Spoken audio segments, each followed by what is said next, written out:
Well, I think one of the reasons I got the role is I'm actually a Westinghouse expert. I know I've been studying and researching Westinghouse for decades now.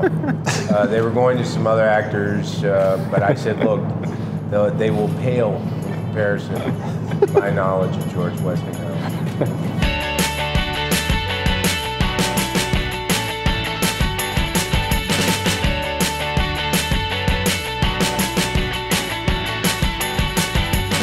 The private life of Thomas Edison and the entire life of Westinghouse. And I knew a little bit about Tesla as well, but I didn't know how the three connected in such a beautiful way. So that was very educational for me too. I had an associative understanding of him and incandescent light, but nothing beyond that. So the script was the first sort of knowledge, I guess, and then researching deeper, asking Michael Mitnick, our wonderful writer, as many questions as I could, and that man's lived and breathed this subject for many years now, and Alfonso, and the usual way of it in books and research, but just trying to find nuggets of truth to the personal, like Alfonso was saying, behind the sort of manufactured image and the manufactured brand of the man. Yeah, I didn't really know too much. I knew the names synonymous with all this, but not many of the specifics. So I learned a hell of a lot about Tesla, but the person that I really didn't know a thing about was Westinghouse. And that was a huge curveball and surprise to the whole era and the developments of all this technology for me.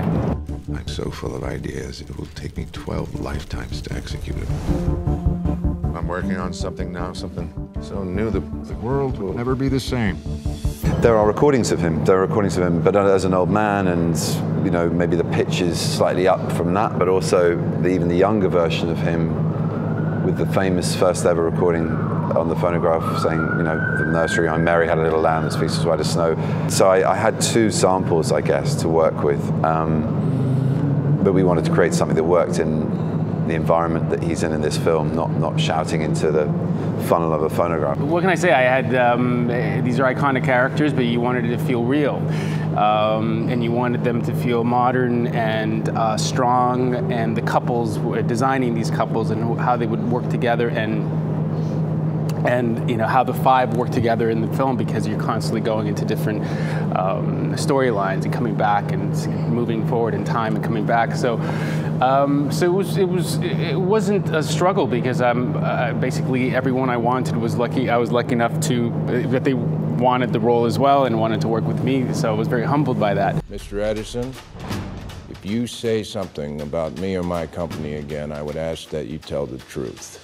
Watching him do so much with so little, that's a hell of a thing to try and take home and learn from. This guy's good too. And the thing is,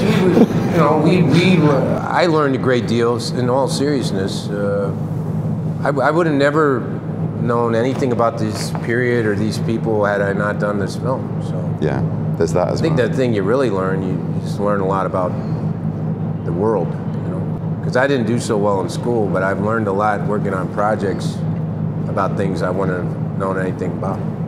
I would agree completely. That's like part of the job that I love, whether it's learning a new skill or learning a new piece of history or about a new It's like further education. Yeah, completely. I've learned a lot through that, and then working with good actors and directors each time, it's a bit of a revelation in terms of adding hopefully another skill.